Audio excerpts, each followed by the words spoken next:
But I think more importantly, if you could like, why does it matter?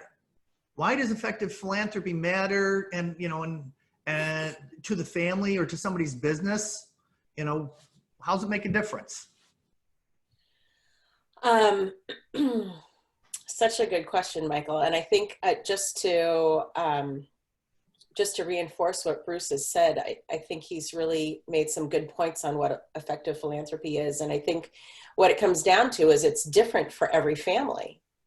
And, when I was on the other side of things, there was kind of a joke that it was like, if you know one family foundation, you know one family foundation, because every family is different and what they care about in the world is different. And so it is really about each family making their own strategy to make that impact. And I think there's something that happens in really examining, taking these two pieces that Bruce is talking about and examining their outward, the impact they want to make in the world, and then examining that inner impact that they want to make in their family. And you take those two pieces and it becomes very powerful. And it matters because it can make your family better and it can make the world better. And I think it's just, I love what Bruce is saying about that you're coming to a different table. It's very true. When you're engaging in philanthropy, everybody needs to come as equals and engage in listening in a way that they probably haven't been, to really understand what's happening at the different generations. And I think what you'll see is that the younger rising generations are very much influenced by their parents and their grandparents in terms of their giving. Their interests, however, are going to diverge in some respects. And so that's where that, the meeting of the minds comes, of listening to each other and understanding why something matters, to one generation or one person versus another generation. It's a very powerful process. And when it's done successfully, the impact can be huge. Great. Both of us picked up on that, setting a different table as a nice, way of looking at things. I would share with you, I have found in working with family businesses that's a nice analogy that I might, borrow from time to time.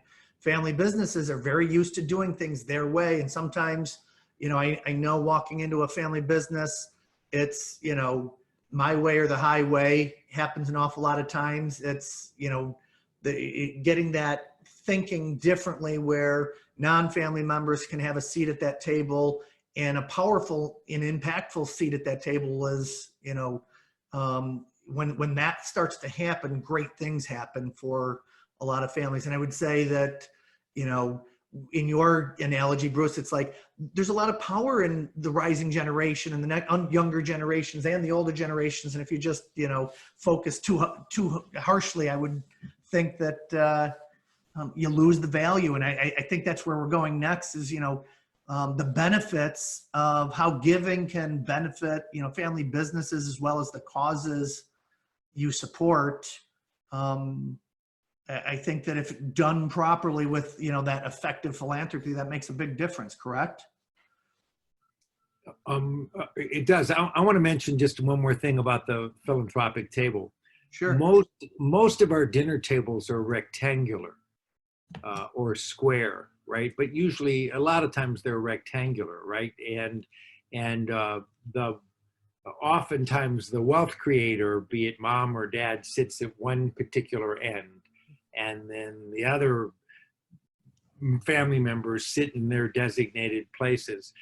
What I like about a philanthropy table, and I try sometimes even to physically have one, is to make it round.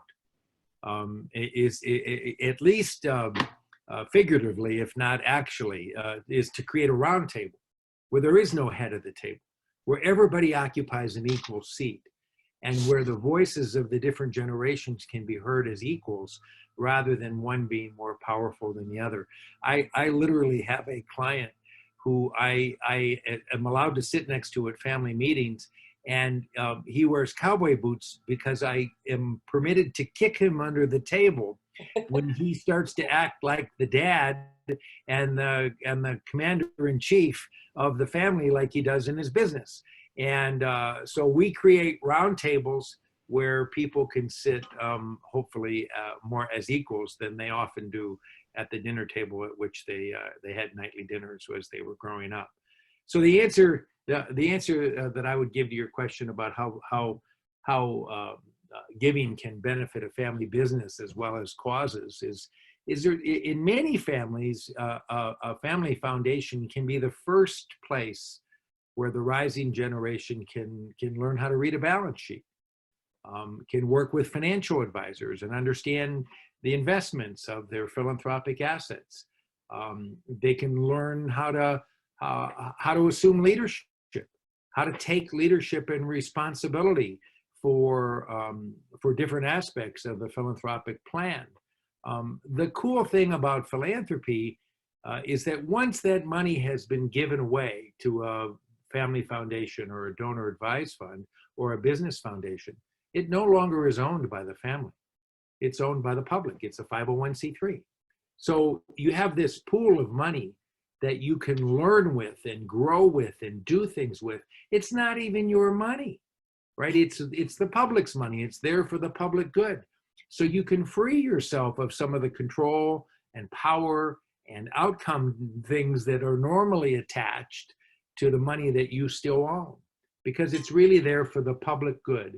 And it's a great, I call it a petri dish, because it's a place where young people, rising generations, can learn to experiment with money in a way that it's not so easy to experiment with the family's money, because the family's money pays for college educations and vacations and all the things that families want to use their money for. But once it's been committed to philanthropy, it's no longer the family's money. And so it's a perfect learning opportunity for young people to learn about communication, about trust, about finances, about impact, about power, and ultimately about leadership.